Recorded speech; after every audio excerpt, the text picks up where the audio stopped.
Muy bien. Buenas tardes a todos.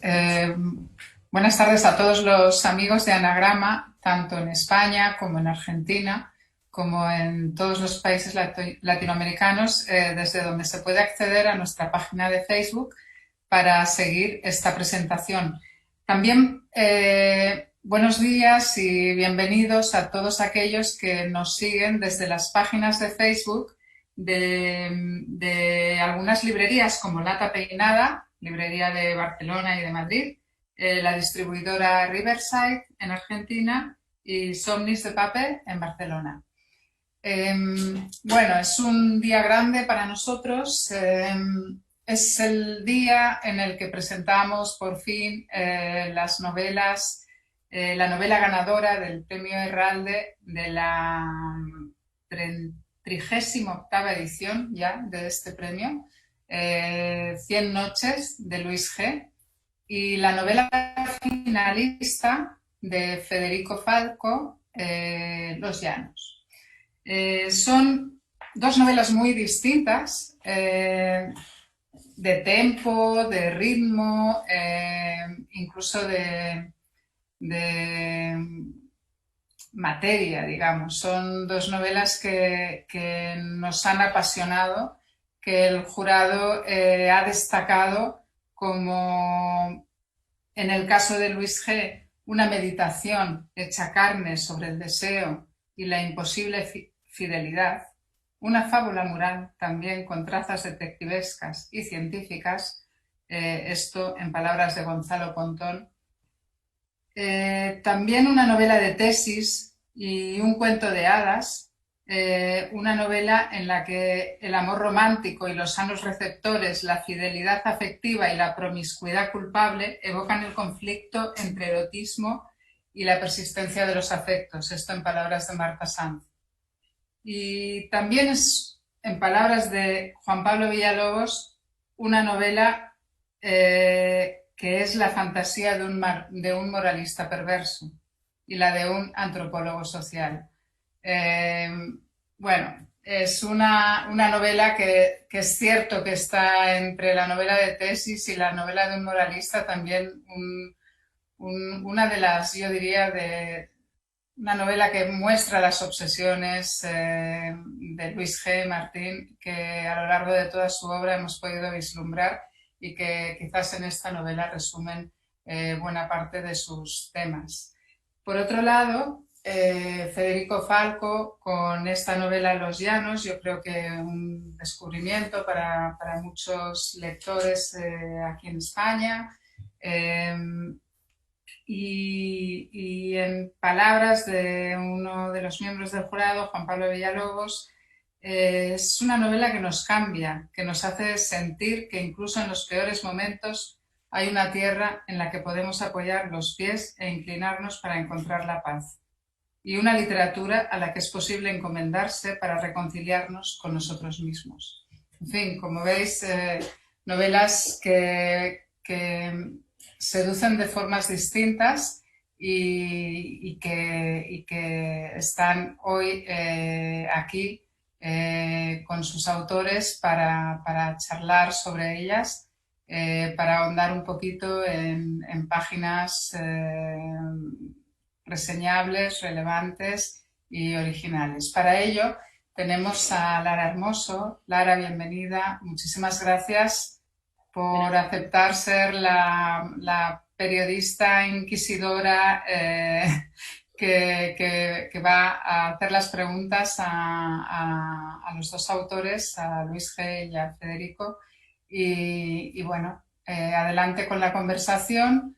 Muchísimas gracias a todos por acompañarnos y esperemos que sea una conversación amena en la que también podéis intervenir. Y al final, pues daremos paso a las preguntas y a las curiosidades y todo lo que tengáis que preguntar. Encantada y adelante. ¿Qué tal? Buenas tardes a los dos. ¿Cómo estáis? Muy bien. Bueno, como Silvia ya ha hecho un poco la introducción de las novelas y nos ha allanado el camino, yo quería que esta conversación partiera de una idea que me parece que comparten ambas novelas, y es cómo nos comportamos de distinta forma en nuestra casa, delante de la gente que nos conoce y fuera de ella, ¿no? En este caso, Federico escribe en Los Llanos, un yo en el pueblo, un yo afuera, en relación a, bueno, al protagonista que es homosexual y que en el pueblo nunca acaban de saberlo o hacen como que no lo saben. En el caso de la protagonista de Cien Noches, Irene es aún más achacado porque es esa chica de familia bien de Madrid que se va a Estados Unidos y se libera sexualmente. ¿Por qué ese juego de identidades? ¿Por qué todos tendemos a explicarnos de distinta manera dependiendo del público que tengamos delante? ¿Empiezo yo o empiezas tú, Federico? Adelante, por favor. El ganador, por favor. Yo creo que, bueno, es como decía Silvia antes, que en esta novela están resumidas un montón de mis obsesiones, y es verdad, yo creo que todas, y una de ellas es la de la identidad, la de cómo nos mostramos ante los demás e incluso ante nosotros mismos cuando estamos en distintas posiciones sociales, en distintas posiciones geográficas, económicas, familiares, etcétera, etcétera. Para mí, biográficamente, aunque en esta novela no tiene nada que ver, sí que ha habido momentos de mi vida en los que me he parecido el protagonista de Los Llanos. He tenido que esconder mi identidad y construir mi identidad pues a base del disimulo, del disfraz. Y yo creo que eso es una cosa muchísimo más normal de lo que aceptamos y de lo que solemos confesar. En el caso de Irene, es evidente que de otra forma, pero de la misma forma, la represión sexual, la forma recta de mirar la vida que le ha inculcado su familia, una familia burguesa, católica en España, bueno, pues en un determinado momento estalla. En su adolescencia, en su primera juventud, estalla, y en cuanto cambia de geografía, como le pasa al protagonista de Los Llanos, en cuanto puede mostrar un yo más parecido al real, pues se muestra de otra manera completamente distinta. Yo creo, el otro día no sé con quién lo hablaba, yo creo que somos, las veces que más somos nosotros mismos es con desconocidos. Con los conocidos siempre tenemos no digo una máscara, porque la máscara tiene distintos grados de transparencia, pero sí un comportamiento más reglado. Con un desconocido es el único momento en el que podemos ser completamente libres y olvidarnos de lo que el mundo espera de nosotros. Federico. Sí, retomo un poco lo que decía Luis. En la novela hay como una anécdota que alguna vez me contaron de una chica que viajaba mucho, entonces en cada lugar al que llegaba, que era alguien nuevo, podía de alguna manera inventarse una identidad nueva y presentarse de una manera nueva, un poco incluso por diversión y por salir del aburrimiento. Y fue una anécdota que siempre a mí me llamó mucho la atención, ¿no? Porque por un lado, un poco la identidad también es una construcción, una construcción que uno va haciendo de sí mismo. Pero por otro lado es una construcción que está todo el tiempo como en mediación con los otros, en negociándose con los otros. Y hay partes de la propia identidad que uno no puede manejar, simplemente porque hay gente que solamente te conoce porque vas todos los días a buscar café al bar y conoce ese aspecto de vos, y hay gente que te conoce en un aspecto profesional, en la docencia, y hay gente que te conoce como amigo. También hay algo como del ser todo el tiempo el mismo y el único que en algún punto es del orden de la fantasía, ¿no? Y me parece que ir buscando como entre esas dos extremos, el de ser todo el tiempo alguien diferente y el ser todo el tiempo alguien único que no cambia, me parece que es un poco como vamos negociando y armando nuestra propia identidad a lo largo de la vida. En este caso...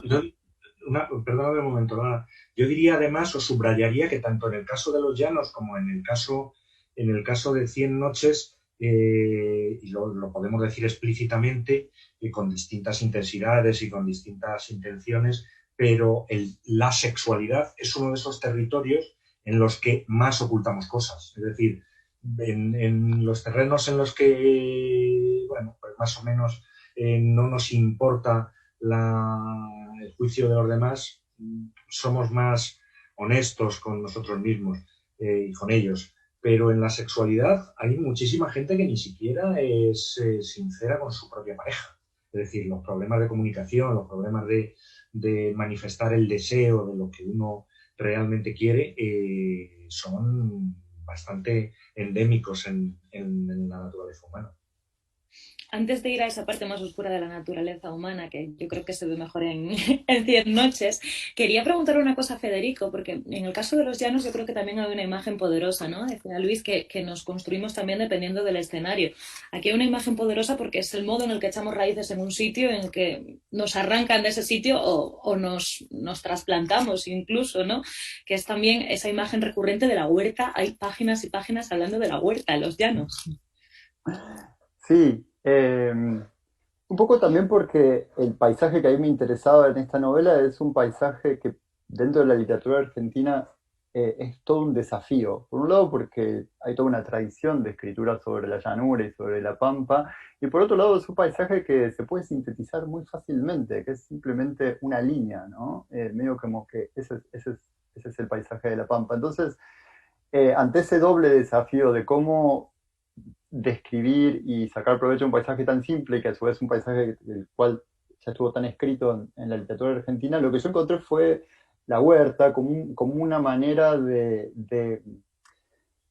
poder hablar desde ahí, desde del paisaje y del paso del tiempo y de ciertos ciclos vitales, ¿sí? Y como de poder sacar el foco de ese gran paisaje sobre el casi que es imposible hacer foco, para cualquiera que conozca la llanura argentina, hay un momento donde el horizonte es tan vasto que incluso se empiezan a cruzar los ojos, es difícil dónde fijar la vista, y me gustaba esa idea de fijarla en cosas pequeñas, ¿no? En semillas, algo como de un diálogo entre el plano general y el plano detalle, ¿no? De esa cosa tan inmensa es difícil de nombrar, a esa cosa muy pequeña de la semilla, el plantín, las hormigas que se comen los cotiledones de las plantas, y un poco para ir y venir entre esos dos planos y de alguna manera conseguir darle como cierta fluidez o ritmo. Yo creo que Luis G. Martín lleva toda su vida mirando por el agujero de la puerta y colándose siempre y poniendo el foco y la luz sobre cosas que a menudo nos avergüenzan, ¿no? Ese territorio inexplorado del que hablabas antes, que es la sexualidad muchas veces. 100 noches es una novela de tesis en la que tú tienes que sostener que todos somos infieles por naturaleza. Sí, vamos, yo lo sostengo apoyándome también en algunas observaciones zoológicas. Y aparte de las observaciones zoológicas, pues en mi ya larga vida y la observación de mi entorno y de conversaciones. Yo soy bastante buen confesor.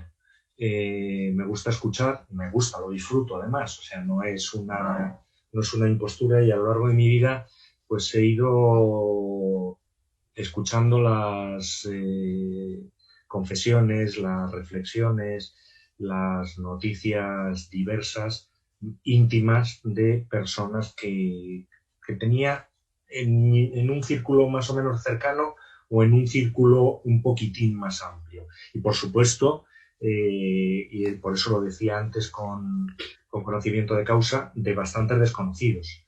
Es decir, gente que en un primer momento, cuando estableces ese contacto, por la razón que sea, de repente acabas contándole y te acaba contando cosas que no le contarías probablemente ni a tu mejor amigo ni a la pareja ni a tu pareja. Y en ese sentido, a mí siempre me ha parecido que mirar por el ojo de la cerradura es una de las cosas que mejor puede hacer el escritor, porque yo creo que cuando nos comportamos pensando que no nos mira nadie, que es en ese momento en el que estamos en intimidad con alguien o incluso solos, es cuando realmente se descubren muchos de nuestros secretos. Ahí leí en algún libro, no recuerdo dónde, que todo lo que va a traer el Big Data, entre otras cosas, es la lectura, bueno, ya lo sabemos, el famoso algoritmo de nuestras entradas en Internet, que a veces sabe de nosotros mucho más, no te digo que nosotros mismos, porque esas entradas las hemos hecho nosotros, pero que cualquiera de las personas que está a nuestro alrededor. Debemos protegernos de ese agujero de la cerradura que creemos que no nos está viendo nadie, pero nos están viendo. No sé si cuando estabas escribiendo la novela leíste La mujer de tu prójimo, de Talese, porque yo sí que tenía la Sí, sensación sí, de que son dos historias absolutamente conectadas. sí, la leí, no cuando estaba escribiendo la novela, la leí como pues, un año antes, cuando la publicaron en España, que no sé si había sido ya publicada, pero bueno, cuando hicieron La reeditaron. la reedición, porque además es verdad que como experimento me parece fascinante. O sea, un señor que con la coartada de que es periodista, pues decirle a su mujer que le va a poner los cuernos, que se va a ir a explorar el universo sexual estadounidense y se dedica pues eso, a recorrerse Estados Unidos amando y preguntando sobre amores. Yo creo que otra de las cosas que hacemos los escritores es buscarnos coartadas en los libros para investigar y para hablar de cosas de las que a lo mejor nos resulta más difícil investigar o hablar sin ello. Yo, de hecho, acabo de fijar una cita para enero bastante oscura con alguien con el pretexto de investigar para un libro. Bueno, no sé si preguntarle ahora a Federico, a colación de esto que dices, si todo lo que escribe un escritor responde siempre a sus propias obsesiones personales. Y que nos diga si tiene huerta. ¿Y que eso? ¿Tienes huerta? Ahora no, ahora lamentablemente no. Ahora vivo en Buenos Aires en un departamento que tiene un patio muy pequeño y igual siembro algunas cosas, lo que se puede en la medida que da el sol, pero tuve huerta durante un tiempo y le extraño mucho. Más en esta época de pandemia me vendría muy bien una huerta como para cansarme y trabajar y no pensar cosas más que en las hormigas y en los Federico, planes. supongo que todo el mundo que ha leído Los Llanos se hace la misma pregunta, pero es inevitable. ¿Cuánto de biográfico tiene, ¿no? ¿Cuánto de autoficción hay en este libro que está escrito además en primera persona? Es una pregunta complicada básicamente porque es una de esas preguntas que no deberían responderse, ¿no? Es como develar el secreto. No se lo digas a Manuel Carrera. De todas maneras, a mí me parece, digamos, yo no soy capaz de escribir no ficción y tiendo siempre a inventar y a ficcionalizar y a imaginar cosas. Pero sí me parece muy poderosa la primera persona, el efecto que tiene la primera persona. Incluso sobre uno mismo que está todo el día escribiendo y pensando en ese mecanismo, yo por ahí leo textos de amigos míos a los que les conozco vida, obra e incluso sus secretos, o por lo menos buena parte de sus secretos, y sé que todo lo que estoy leyendo en ese texto, en esa novela o en ese cuento es completamente inventado y igual en algún momento digo, esto le tiene que haber pasado a él, eso tiene que ser él. Hay como una parte un poco morbosa que me parece que forma parte de nosotros como seres humanos que tendemos a creer cualquier cosa que esté en primera persona, ¿no? Y a creerla como real y a no darle tanto crédito a la imaginación. Entonces, en algún momento pensé cambiar los nombres, cambiar mi nombre, ponerle al narrador otro nombre. Y después pensé, todo el mundo va a creer que soy yo, ¿no? Es un gesto que no vale mucho la pena hacer porque en el fondo van a creer que soy yo.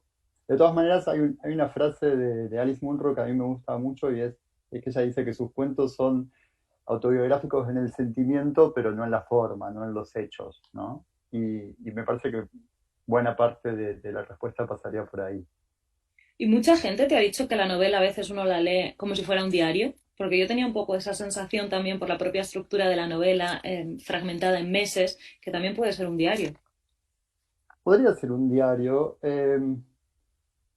Yo en realidad la pensaba casi como una especie de cuaderno de notas, no necesariamente como un diario. Digamos, hay como una cronología claramente que es la que lleva el ritmo y que era algo que a mí me interesaba mucho, que tenía que ver cómo escribir el tiempo y cómo escribir un tiempo donde no había demasiado conflicto, donde no pasaban demasiadas cosas ni se tomaban muchas resoluciones. Entonces, hay algo que simplemente el, que el organizar una oración detrás de otra, un párrafo detrás de otro, tenía como una idea, le da una temporalidad a la novela, como le da a cualquier tipo de texto, que y que jugaba un poco con esto se escribió primero, esto después, y que hay como una evolución en el narrador, en el personaje del narrador, que va quedando anotada. ¿Sí? Podría ser un diario, pero también es como más un cuaderno de notas, me parece, ¿no? Como va tomando notas de lo que va leyendo, de lo que va pasando, de sus recuerdos. Un diario, yo me lo imagino más como ligado a su cotidianeidad, y esto en algún momento se desliga del día a día y aparecen como notas sueltas a lo largo de un cierto tiempo. Los Llanos está escrito en primera persona porque dices que no podía estar escrita de otra forma, pero sin embargo Cien Noches está escrita en tercera persona y es la protagonista, la narradora, es una voz femenina. Irene, esto es una novedad, Luis, ¿por qué? Bueno, en realidad, Cien Noches está escrita en tercera y en primera. Lo que pasa es que es una primera persona femenina. Y estaba pensando ahora, cuando le has hecho esa pregunta a Federico, que es, yo creo que la primera vez desde hace muchísimos años que ningún periodista me pregunta si la novela es autobiográfica, porque se da por supuesto que como es una voz femenina, no tiene nada que ver conmigo. Pero otras veces que era una voz masculina y que tampoco tenía nada que ver conmigo, me preguntaban si era un poco lo mismo que le preguntan a Federico. Con lo cual, el cambio de sexo en ese sentido parece que sirve para desvincular definitivamente al autor de sus personajes. Es una novedad. Yo quería que esta novela, por un lado, yo en algún momento, hace tiempo, pensé que me apetecía escribir desde una mirada femenina. Y en segundo lugar, en esta novela en concreto, que es la novela que elegí para hacerlo, me parece que si hubiera sido una novela narrada por un hombre, habría sido otra novela completamente distinta, porque toda la idea de que, es algo para discutir largo y tendido, de que los hombres tenemos una forma de enfrentarnos a la sexualidad, a la promiscuidad, a la fidelidad, completamente distinta o distinta a las mujeres, habría hecho que una novela escrita por un hombre fuera leída, bueno, pues eso, como algo completamente distinto. El otro día salió una crítica en el ABC de Cien Noches en la que el crítico decía, llamaba a Irene ninfómana, cosa que me dejó un poco desconcertado, porque Irene, desde mi punto de vista, no es ninfómana. Desde luego, si Irene es ninfómana, yo tengo un montón de amigos, no sé cuál es el masculino de ninfómano, pero y algunas amigas ninfómanas. Yo creo que esa concepción todavía de que los hombres, cuando follamos todo lo que queremos, simplemente somos libres, y las mujeres, cuando hacen lo mismo, son ninfómanas, sigue siendo uno de los temas sobre los que tenemos que repensarnos como sociedad. No sé, acogiendo el inicio de tu respuesta, no sabía si preguntarte si habla bien o mal de los periodistas, que al cambiar del personaje de la voz masculina a la femenina no te preguntemos si es autobiográfica. No, no, yo no lo digo a los periodistas, lo digo al propio lector también. O sea, no me estaba refiriendo tanto a... Lo que pasa es que mi interlocución en las entrevistas ha sido con periodistas. Esas preguntas son preguntas que normalmente te hacen los periodistas, pero no pretendía ser una censura en ese sentido, sino que yo mismo como lector, seguramente, si leo una novela en la que el autor cambia su sexo, aunque esté contando lo mismo que le ha pasado, probablemente me aparte más de pensar que es autobiográfica que si no lo cambia.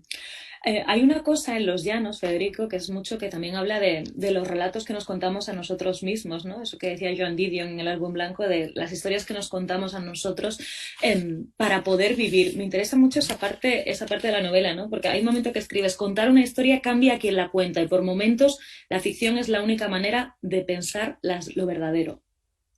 Me llama mucho la atención esa parte de la novela.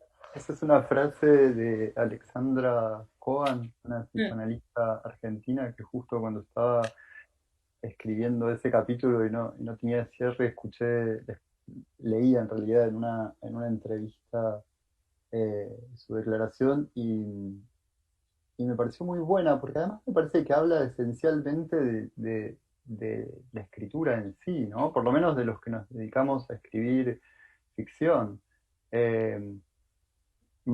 Yo yo creo que muchas veces uno no sabe cómo responder en la vida a muchas cosas y para mí, por lo menos, la escritura es una forma de procesar ese tipo de cosas, ¿no? Y de jugar y de ponerlas en juego y de pasar tiempo con esas ideas y ver hasta a dónde me puedo acomodar y a dónde puedo pensarlas, con qué estoy más de acuerdo y con qué no. Casi como que el escribir ficción puede llegar a ser una forma de reflexionar.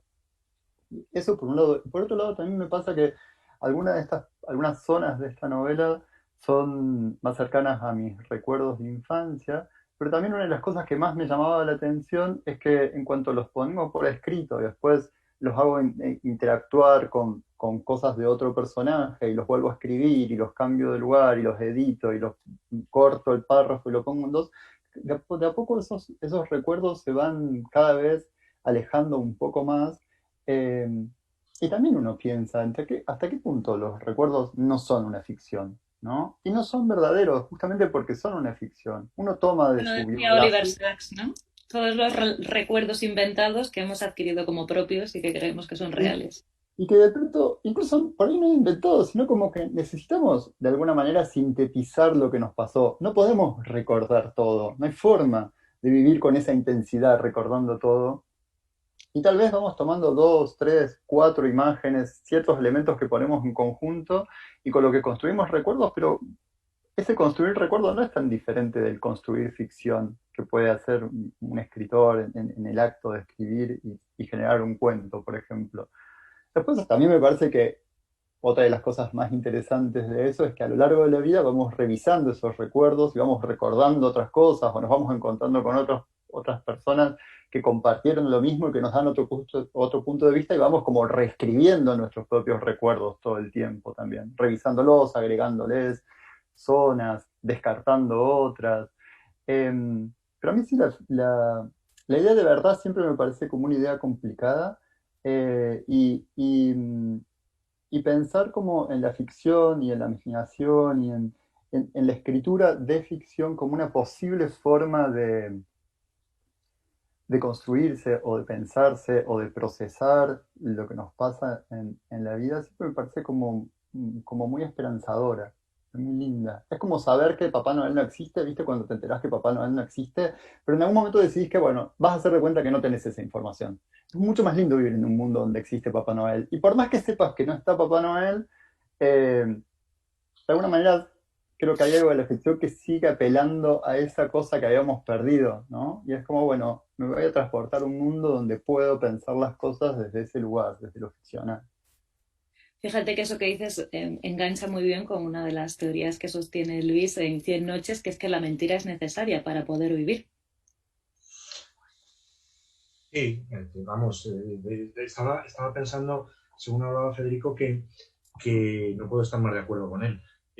Para mí la escritura también es una forma de descubrir lo que yo mismo pienso, de conocerme, de ordenar las ideas, de hacer algo más o menos digerible del caos.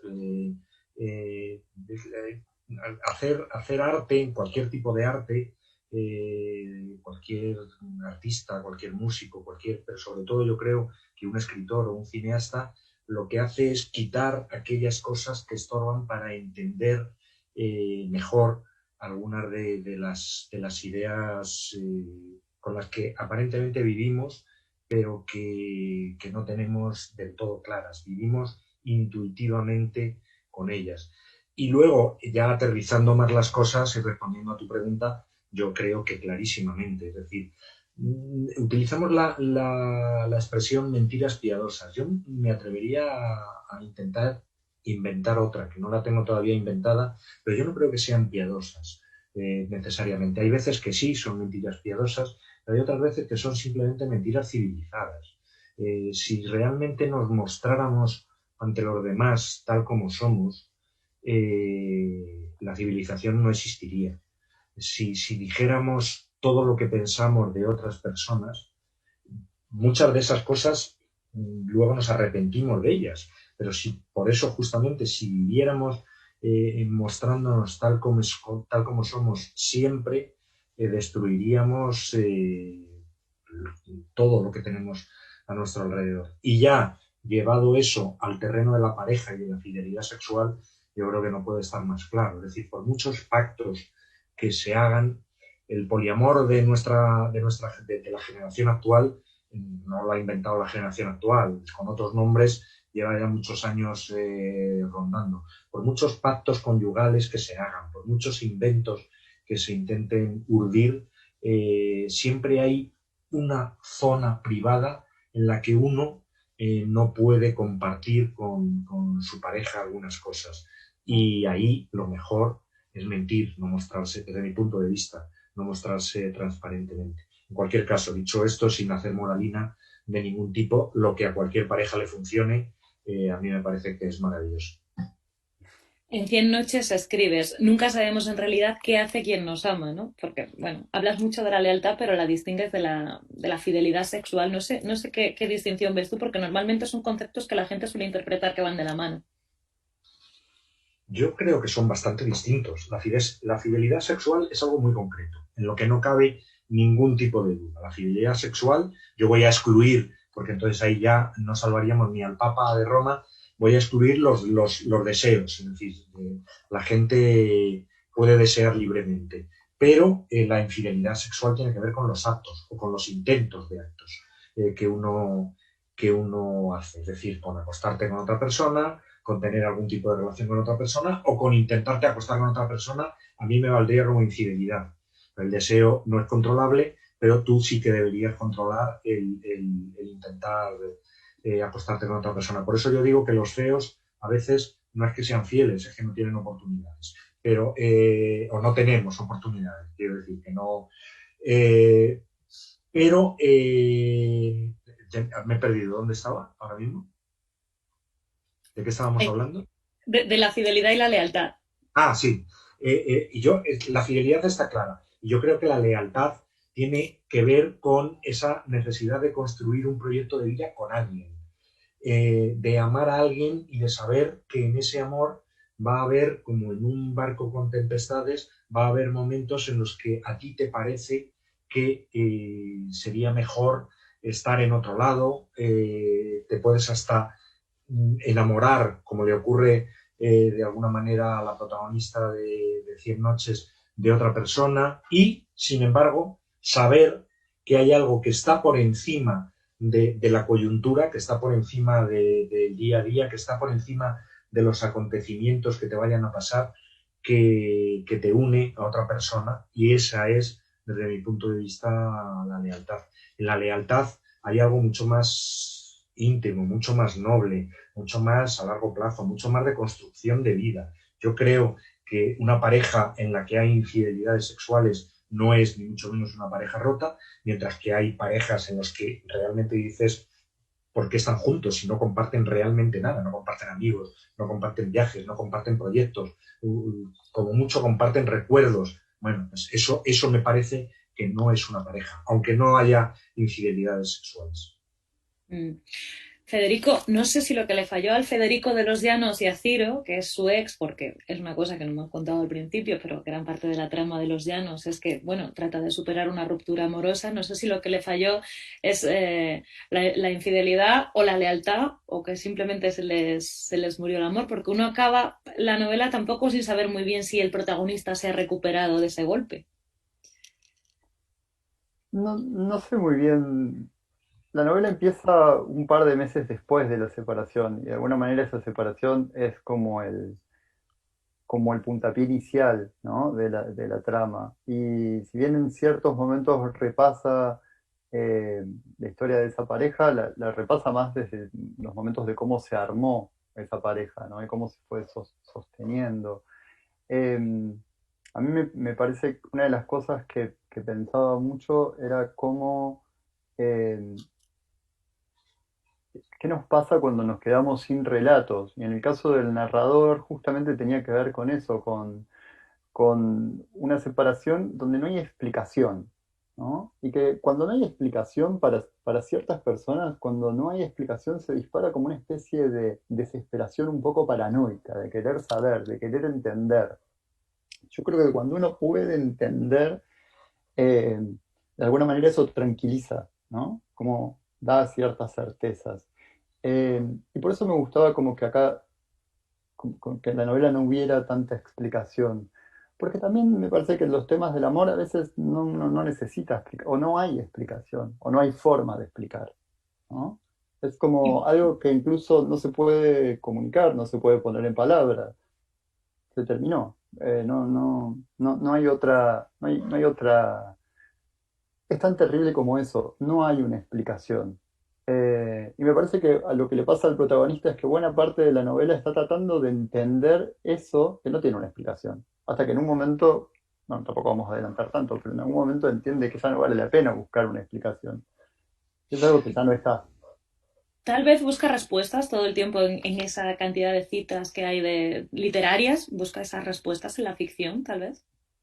Busca respuestas, pero me parece que busca respuestas no tanto. Pero en el protagonista de Los Llanos se superponen una serie de crisis que tienen que ver con su edad. Me parece que hay una crisis vital, hay una crisis amorosa que tiene más que ver con un proyecto de pareja, pero también hay una crisis de escritura.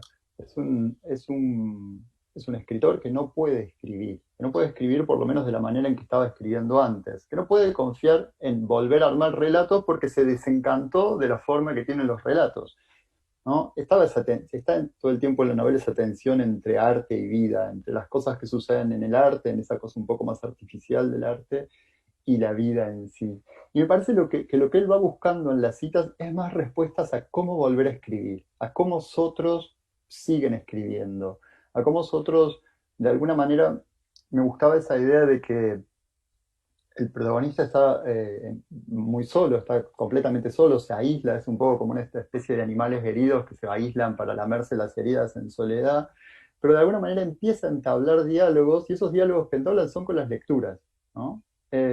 No tiene interlocutores más que libros, muda su biblioteca al campo y de a poco vamos pequeñas escenitas donde va encontrando frases de las cuales se va agarrando, con algunas se va peleando, con otras coincide, en otras se refleja, otras le sirven de disparador para pensar, y sobre todo creo que es un diálogo que tiene más que ver con el leer y con el escribir y con el gran espacio que ocupa en nuestra vida, en la vida de algunos de nosotros la escritura y en la vida de muchos de nosotros la lectura, ¿no? Que son como encuentros que vamos teniendo en la vida con, con voces que vienen como de un más allá, de otro país, de otro tiempo, de otro siglo, de otra mirada, de otro género. Y de alguna manera, a mí siempre me parece muy misterioso cómo cuando uno, en ciertos momentos de tu vida, el libro correcto llega a tus manos. Un poco por azar, pero de pronto encontrás el libro que necesitabas leer en ese momento,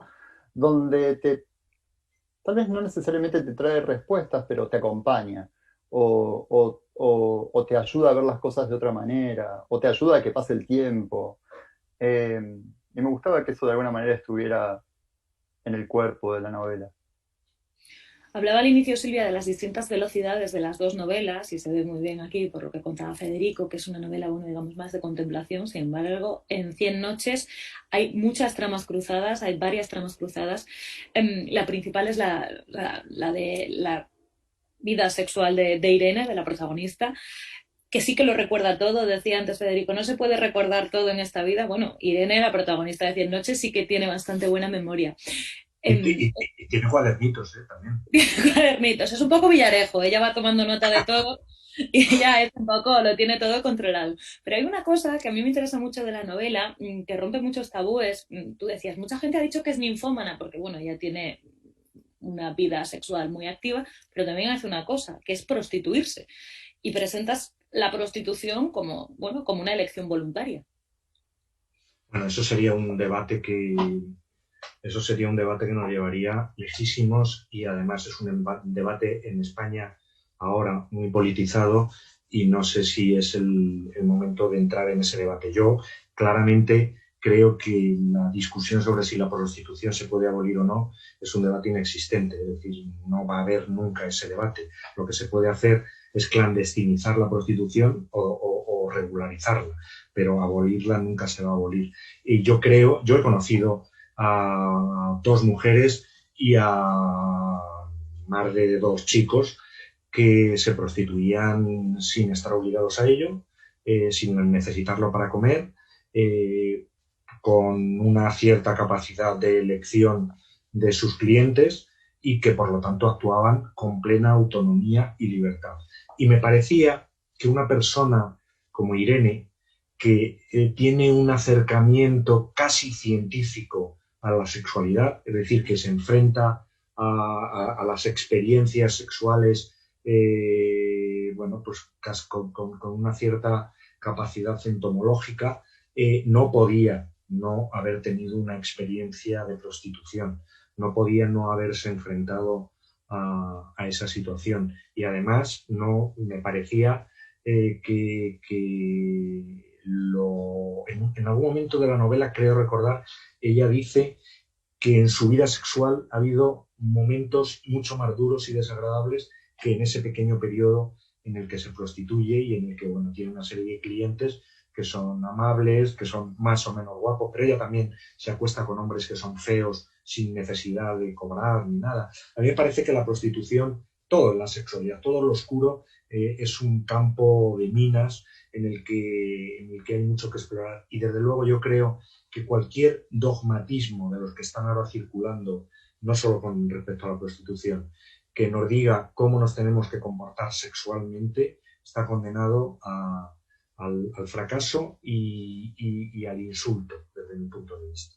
Y déjame que diga, al hilo de lo que decía antes Federico, que la historia de amor que hay en Los Llanos, yo me la querría apropiar también para 100 noches, porque me parece que Ciro que es la pareja del protagonista, de Federico, es un personaje al que solo llegamos a conocer indirectamente, que es un personaje que yo creo que a alguien como yo le puede resultar odioso, pero que seguramente es una persona muy normal. Esa actitud de Ciro inexplicable, como decía Federico, en la que no hay nada que podamos agarrar con las manos, tiene mucho que ver con todo esto que estamos hablando, de cómo los sentimientos, el deseo, la pérdida del deseo, incluso a veces el éxito excesivo tambalea o hace tambalear las relaciones sentimentales y las relaciones sexuales. Hablando de la oscuridad por la que transita Irene a lo largo de toda su vida, no sé si tiene algo que ver o puede haber un momento determinante que es esa violación sin violencia que ella sufre de un amigo cuando es muy jovencita. Seguramente. Yo, fíjate, Irene es más o menos de mi edad. Y esa experiencia es una transcripción no literal, ni mucho menos, porque no tiene en los acontecimientos concretos nada que ver, pero es una vez una amiga más o menos de mi edad, me contaba una experiencia parecida. Y me contaba que ella no lo vivió como una violación, porque entonces no se vivía como una violación, era un poco, pues, das pasos y al final, bueno, pues la mujer estaba casi obligada a dejarse violar, a dejarse follar. Y me parecía que eso servía como llave para muchos de los comportamientos de Irene. Por un lado, para explicar por qué la belleza, su propia belleza, le resulta odiosa e incluso en algunos puntos monstruosa. Porque a veces la belleza, y esto también parte de testimonios reales de personas que yo he conocido, cuando yo envidiaba mucho a algunos chicos muy guapos que ligaban todo, luego, hablando con ellos, descubrías cosas terribles, descubrías cómo perdían el sentido de la realidad afectiva. Es decir, era tan fácil tener sucesivas relaciones que no acababan sabiendo quién les quería, quién no les quería, con quién se quedaban, a quién amaban. Y luego ya sin entrar, que era también uno de los problemas de mi época, en que muchos de los guapos lo que hacían era morir de sida. Es decir, la belleza siempre tiene también ese lado oscuro que los que no hemos sido guapos hemos envidiado, pero que en el caso de Irene quiere poner sobre la mesa. No es ni mucho menos oro todo lo que reluce. Y luego, claro, que te hayan violado y de haber tenido esa primera experiencia sexual, yo creo que te abre también un poco esa línea oscura de lo que es la sexualidad. Mm. Irene tenía libretitas y iba apuntando lo que le pasaba. Federico, ¿la novela la escribiste del tirón o has juntado cosas que has ido escribiendo a lo largo de los años? No, es una novela que se escribió a lo largo de mucho tiempo, incluso sin saber que pertenecían al mismo proyecto. Yo desde hace bastantes años empecé, sobre todo me dedico a escribir cuentos, soy más cuentista y por ahí hay algo del cuento que implica también trabajar como por proyectos muy cerrados, como estar pensando siempre en una historia y en la estructura de esa historia. Y en algún momento eso se me empezó a volver un poco contraproducente o me empezó a dificultar la escritura, básicamente porque por ahí se me ocurrían cosas que no encontraba manera de hacerlas entrar en un cuento, entonces no sabía muy bien para qué. Y empecé a partir de ese momento a pensar en la escritura como una práctica, como una cosa que uno hace todos los días. Así como hay gente que sale a correr, y hay gente que hace yoga, y hay gente que hace determinados deportes o determinadas cosas como rutinarias porque le gustan, empecé a pensar para mí mismo como la escritura como una práctica, como que algo que hago, como una manera de encontrarme a mí mismo, como una manera de procesar cosas, como una manera de entretenerme, de acompañarme, como una manera de coleccionar cosas que voy cruzándome en la calle o que voy viendo, que van pasando en mi vida y de alguna manera tratar de atraparlas a pesar de que por ahí el lenguaje no sirva para tanto. Eh, entonces fueron como materiales que se fueron acumulando a lo largo de mucho tiempo, que yo incluso pensaba que eran como proyectos diferentes, algunos eran, eh, originalmente los había pensado como posibles cuentos o como primeras versiones de cuentos. Algunos tenían más que ver con ciertos recuerdos de infancia, otros tenían que ver con ciertas reflexiones sobre la escritura, en algunos casos para mesas de debate o para conferencias. Y en algún momento entendí que todo eso tenía relación. Hay una frase de Vivi Telas que me sirvió mucho en ese momento, una dramaturga argentina, que ella dice, hace muchos años le escuché decir, que cuando uno está trabajando en muchos proyectos al mismo tiempo, cabe la posibilidad de que en realidad se trate de un solo proyecto. Y en algún momento entendí, todo esto forma parte de lo mismo. Y fue como un momento de mucho alivio, porque no sé si me hubiera podido sentar a escribir una novela desde cero y como pensar en la novela como un gran monte a subir y a escalar desde la primera palabra. En cambio, de pronto fue como, tuvo algo como casi como eh,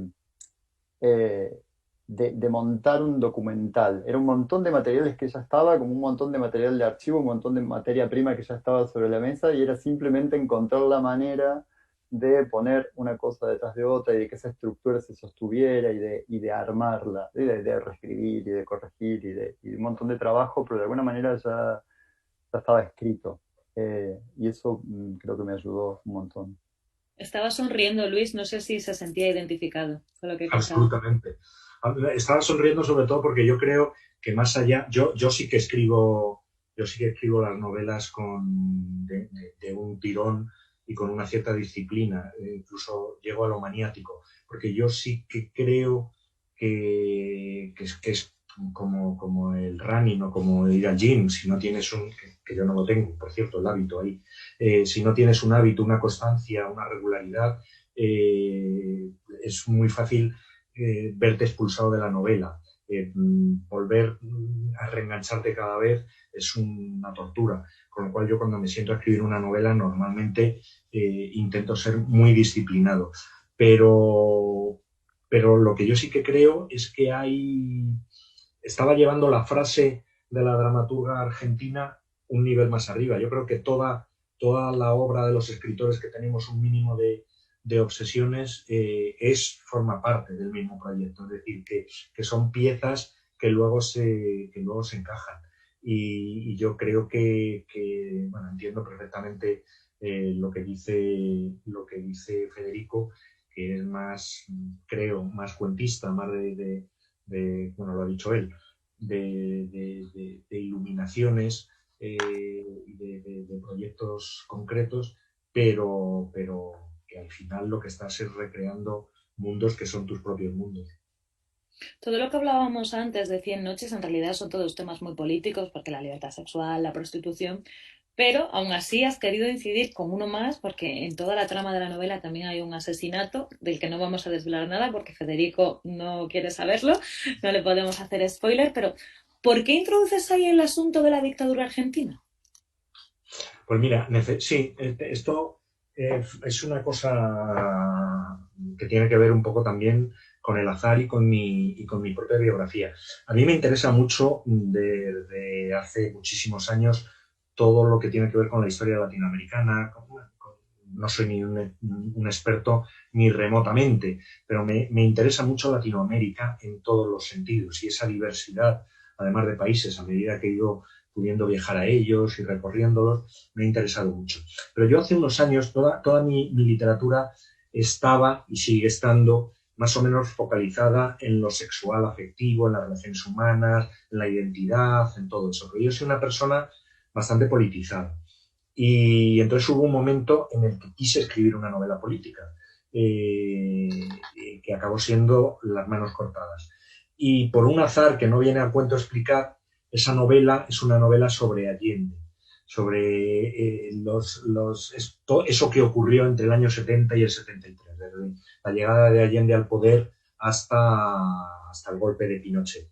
Y en aquel momento leí mucho, me documenté mucho y me interesó mucho. Y en este momento me parecía que volver a Chile, en 100 noches, pues era un poco comodón.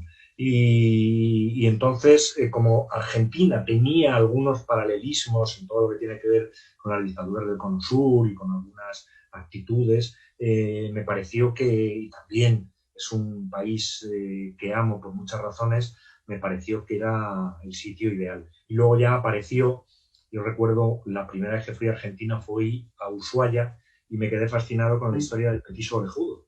De hecho, me traje varios libritos comprados expresamente sobre el Petiso Orejudo, que es un asesino argentino célebre de principios del 20, que aparece, que tiene una cierta relevancia en 100 noches. Y entonces pues me parecía que también era el momento de que aquello que no llegué a escribir nunca sobre el Petiso Orejudo apareciera en 100 noches.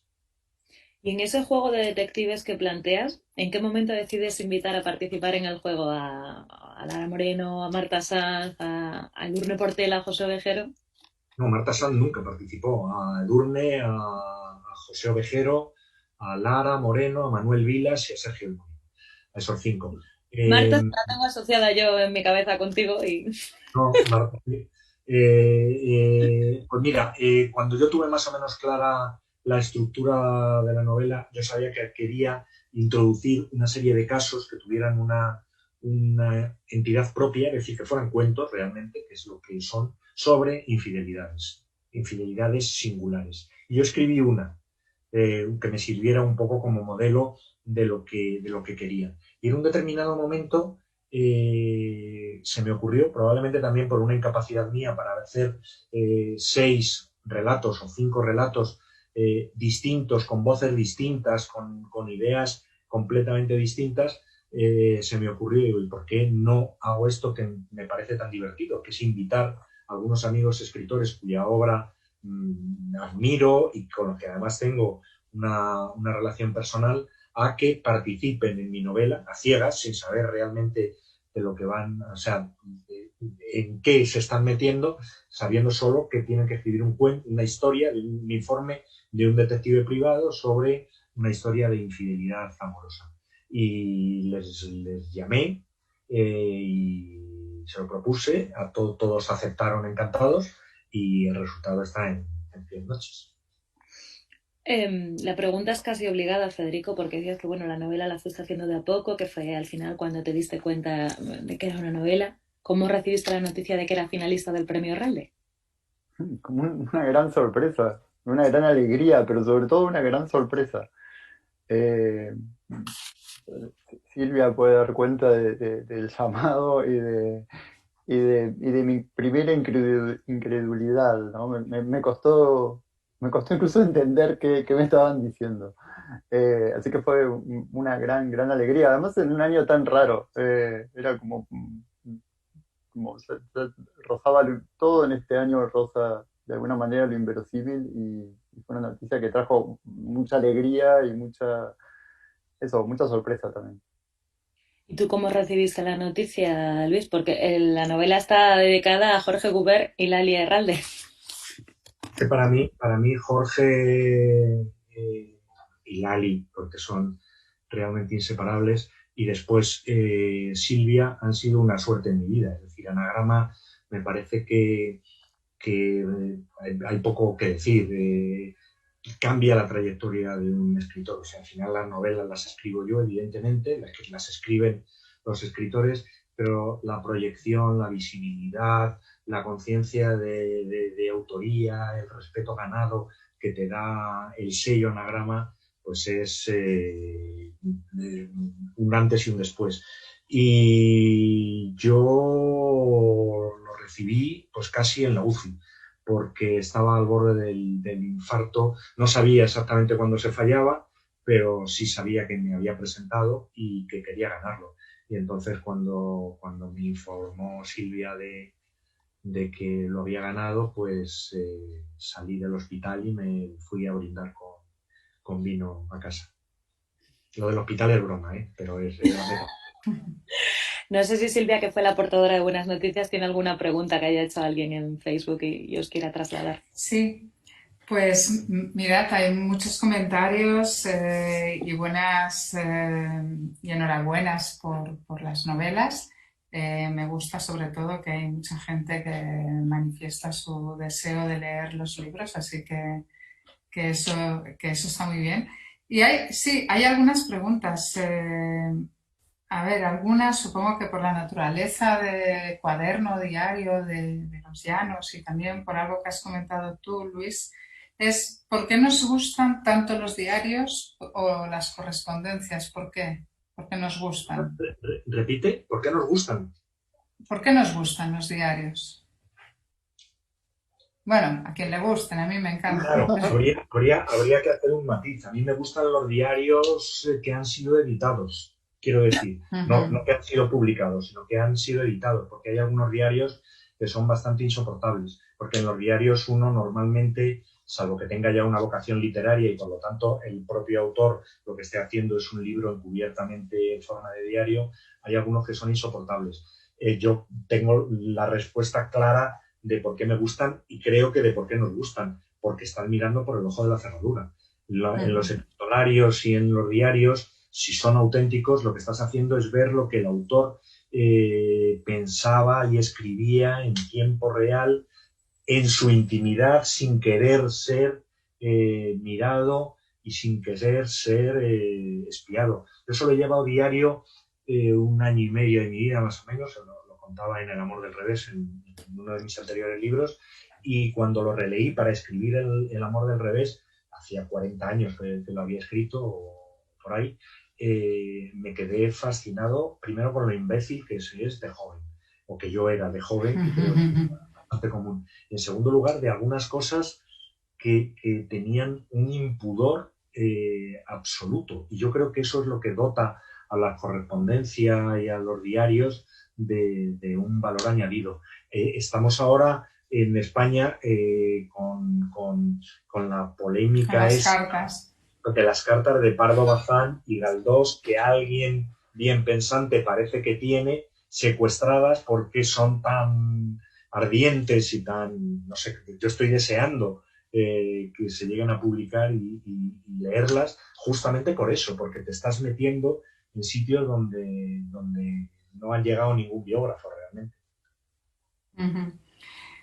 Hay preguntas que de hecho habéis contestado ya y que se han superpuesto a las propias preguntas de Lara, pero por ejemplo, Federico, ¿cuánto tardaste en escribir la novela? ¿Cuánto tiempo dedicas a la escritura de un libro como este? No sabría decirlo porque se escribió a lo largo de mucho tiempo. El trabajo más fuerte, digamos, hay fragmentos y hay partes que son de hace 3 o 4 años y que fueron quedando ahí y que no encontraba ninguna forma. Yo creo que el tiempo más intenso de escritura fue el 2019, digamos. De alguna manera fue un proyecto que ocupó ese año. Pero me parece también que fue un tiempo no tanto de escritura, sino más bien de reescritura y de edición y de escribir ciertas partes y rellenar ciertos huecos y unir y sobre todo trabajar como en la edición y en la reescritura. Hay otra pregunta de Rodri Villarreal. No he dicho antes los nombres porque hay algún nombre que es más como un seudónimo, pero este parece real, Rodri Villarreal. Y pregunta sobre la edición, de hecho, sobre cómo potencia una editorial una obra ya escrita, y él lo imagina como un productor musical pensando arreglos, sugiriendo melodías, etc. Eh, yo no os voy a trasladar esta pregunta a vosotros, lógicamente, pero sí, ¿pensáis de hecho que la labor editorial,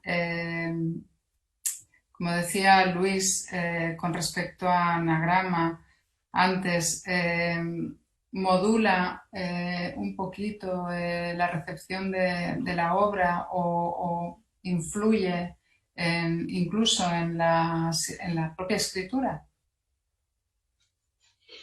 Es complejo. Influir en la propia escritura, yo te diría que en principio no de forma directa. Probablemente al final cuando formas parte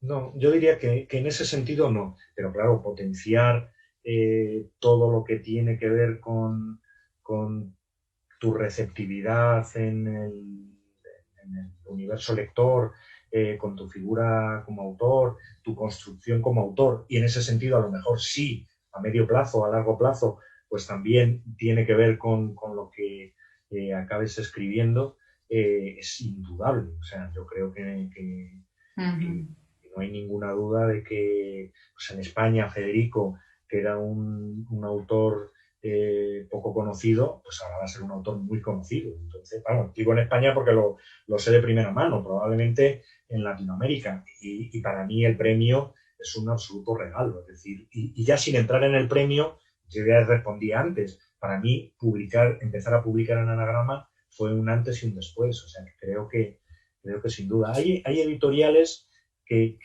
te dan. Anagrama además tiene ya una historia larga, una distribución magnífica en Latinoamérica, en el mundo del español, pero hay editoriales mucho más pequeñas que te dan un sello de autoría, de calidad, una imagen de por dónde estás. Probablemente no porque la editorial esté influyendo en ti como autor, sino porque reúne a una serie de autores que tienen una especie de alma común. Yo no solo soy escritor de Anagrama, soy sobre todo lector de Anagrama. Y Anagrama tiene 1.000 millones de libros diferentes que, sin embargo, yo sé que voy a encontrar en ellos algo que me va a acabar interesando. Yo pensaba también, que no sé cómo lo ves, Federico, en la posibilidad de que se crea una especie de comunidad también de autores que os leéis, que os podéis leer, que conversáis de alguna forma, que incluso con autores ya no vivos y son autores del catálogo, ¿no? Pero esto me lleva también a preguntar, ¿leéis a vuestros contemporáneos, Federico? ¿Tú conoces la obra de tus contemporáneos, no solamente en Argentina, sino de los que escriben en español? Sí. Leo a mis contemporáneos en la medida, en la medida de lo posible, en la medida también de que el tiempo es limitado. Yeah. Me gustaría leer mucho más de lo que leo, pero sí, a mí me parece vital. Me parece vital no solamente leer a los contemporáneos, sino de alguna manera ver el cine que hacen nuestros contemporáneos y la gente de la misma generación, ver el teatro, ver la música, ver qué se está de alguna manera qué tipo de arte produce una generación y responde a una generación. Me parece que hay algo un poco complicado también que tiene que ver con la circulación de los libros, por ejemplo. Y en ese sentido, Anagrama me parece que es una editorial que de alguna manera abre las puertas no solamente a España, sino a toda Latinoamérica y hace que esa circulación sea mucho más fácil, eh, pero también es algo que no siempre pasa y que creo que para los autores y para las editoriales siempre es un desafío. Y para los lectores también, querer, no sé, acá en Argentina, querer tal vez leer libros de autores contemporáneos y amigos chilenos implica un desafío, un tiempo de espera, un esperar que alguien lo traiga, lo lleve. Algunas editoriales llegan, otras no. Creo que el panorama es mucho mejor de lo que era hace unos años, pero igual hay algo de la circulación que lo vuelve complejo. Pero sí, trato de leer todo lo que pueda. Yo lo que no leo son clásicos ya casi, solo leo contemporáneos. Bueno, esta era también otra pregunta de un amigo que está ahora mismo viendo el diálogo, Sports UPF. Por eso cuesta un poco decir los nombres con estos sobrenombres. Pues más o menos algunas se repiten y están incidiendo sobre lo mismo. Muchas felicitaciones y Alonso García Matallana pregunta a Federico que hablabas de una cierta pérdida de fascinación por lo que se escribe y pregunta cómo recuperar esa fascinación. ¿Hablaba yo de una cierta pérdida de fascinación? Sí, de que el escritor, de la pérdida de una relación sentimental, del gusto por la escritura. Sí, el protagonista. En tu personaje, En el personaje. Bueno, un poco esa es la búsqueda de la novela, ¿no? Y tiene que ver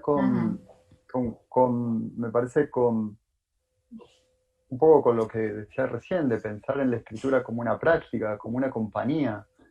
A mí hay una frase en la novela que me gusta mucho, que es de una poeta norteamericana que dice que todas las familias tienen una historia, pero no todas las familias tienen alguien que la cuente.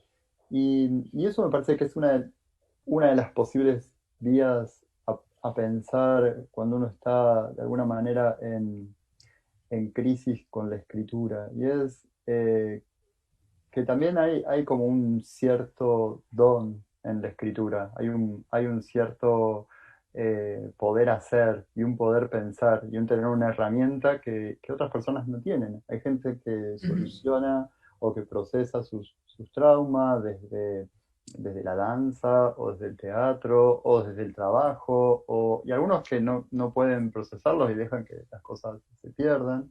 Y me parece que para los que nos gusta escribir está la escritura ahí, ¿no? Me parece que es una de las cosas más lindas que tiene el escribir, el poder de alguna manera salir del pantano escribiendo el pantano, escribiendo ese chapoteo, ¿no? Y ver qué pasa. No sé si, Lara, tienes alguna pregunta en la recámara. No sé ya qué más alegar contra ellos. Genial las novelas, de verdad, que se pasa un muy buen rato leyendo ambas y que son muy distintas, además, con lo cual las leí seguidas y fue como pasar de un mundo a otro. Absolutamente. Pues lo dejamos aquí.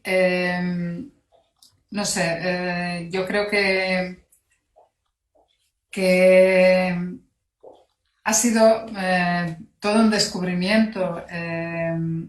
Por un lado, la novela de Federico Falco, Los Llanos, con un tempo, como os decía, tan pausado, tan calmado, tan de ahondar en la reflexión y en el paisaje. Y por otro lado, la velocidad, el desenfreno y la provocación de 100 noches, a mí me parece un dúo fantástico y dos lecturas que creo que os pueden gustar a todos Y nada, dejarlo aquí. Quedamos para una próxima conversación en otra oportunidad. Yo creo que habrá muchas ocasiones para hablar. Y nada, que lo paséis bien y mucha suerte con estos 2 libros fantásticos. Y muchísimas gracias, Lara, por estar aquí, por acompañarnos en esta conversación, y a todos ustedes, buenas tardes y hasta la próxima.